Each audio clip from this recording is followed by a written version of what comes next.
Hello and welcome to London Tech Week. I'm delighted to be opening the Global Leaders Innovation Summit here from the Ocado warehouse in Erith.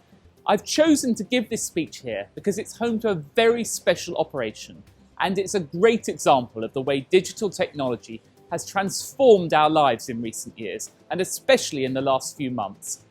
As I'm speaking, 4,000 robots are whizzing back and forth over a huge grid system behind me, communicating to one another through a bespoke network.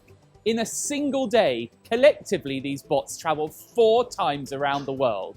Their job is to dash to a crate of groceries and carry it to a pick station where either another robot or a human picks out the items to put a shopper's trolley together, using an algorithm to work out which order to pack the bags in so that nothing gets squashed.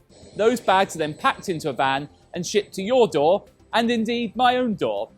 This is a very modern business at work, and what drives this entire operation? Data. From the moment a customer orders a delivery on the app to the point at which the grocery bags arrive on their doorstep, Ocado's system relies on reams of digital information being sent back and forth between the customer and the packing robots and the warehouse and the drivers. Forget oil. The fuel of our modern economy, the thing that greases the wheels of production, is data.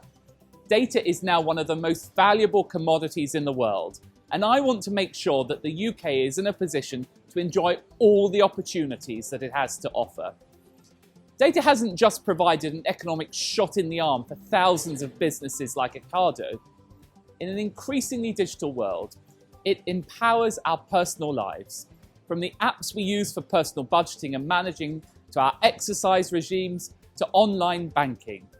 And data can help us solve a range of societal problems too. Nothing has illustrated that better than the pandemic. Data has been one of our most powerful and versatile weapons against the coronavirus. And as the country hunkered down at home, data helped hospitals track the movement of vital medicine equipment and send ventilators where they were most needed. Data kept our supermarket shelves stocked, and services like Ocado sent groceries to the doorsteps of the most vulnerable during the pandemic, allowing them to shield in safety. And as we gradually begin reopening the country, public health experts have used data to predict and flag second spikes in the disease and to monitor the traffic on our roads. The pandemic has shown us just how much we can achieve when we share high-quality data quickly and efficiently. And I don't intend to let that lesson go to waste.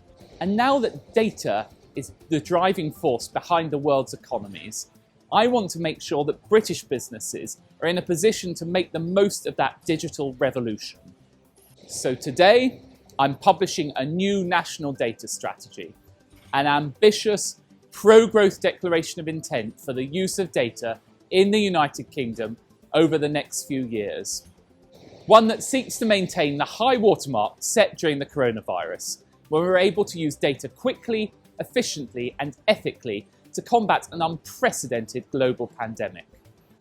That strategy is a call to arms on a number of key fronts.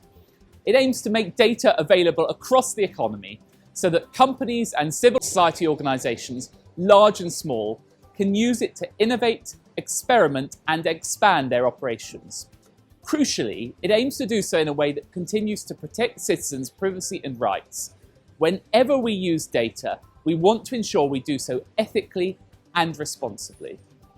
It calls for a regulatory regime that maintains high standards but doesn't place unnecessary burdens on the average business. Right now, a small business that wants to get online and make the most use of data faces all sorts of rules and regulations on data protection, on online communications, on cookie permissions. It can be baffling for the average business. Of course, it is important to have some rules in place to protect people's privacy. The trust of consumers is crucial for our digital economy, but those rules should be proportionate and clear enough for businesses to be able to follow. It means positioning the United Kingdom as a global champion of data use and encouraging the international flow of data across borders.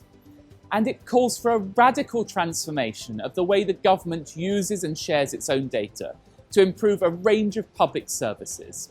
This process will be driven from the centre and cut across the entire government.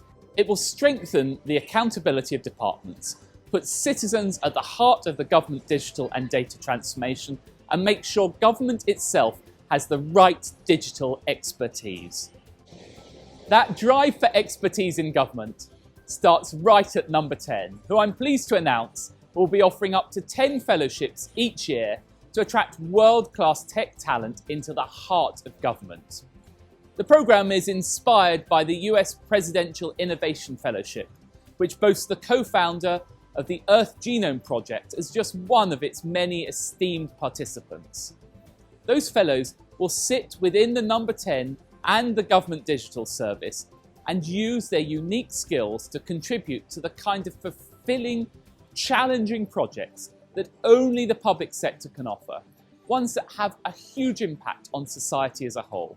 Let me give you just one real-life example of the things that can be achieved if we think big about data. It involves something that is pretty fundamental to all of our lives, the way we bank. For years and years, the big banks were the ones who controlled the use of customers' personal data.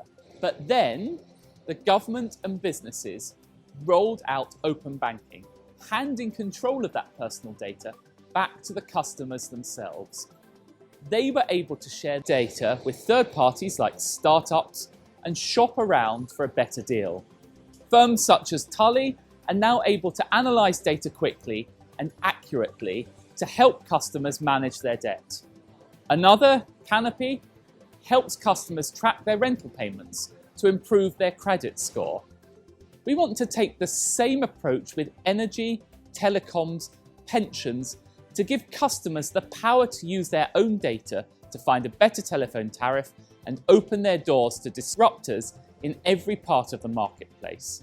Data can make us a nation of Martin Lewises, running our own deal-seeking, money-saving operations from the comfort of our own living rooms. Smart data is just one part of the strategy, the full version of which has been published on gov.uk today. And it's only the beginning of the conversation. It's time to shift the way we talk and think about data, from a threat to be guarded against to an opportunity to be embraced, from something companies and governments can sometimes worry about using to something we have to justify not using. Because ultimately, data not only helps us get our groceries quicker and grow our economy, it improves and saves lives. And we all have an obligation to make the most of using it.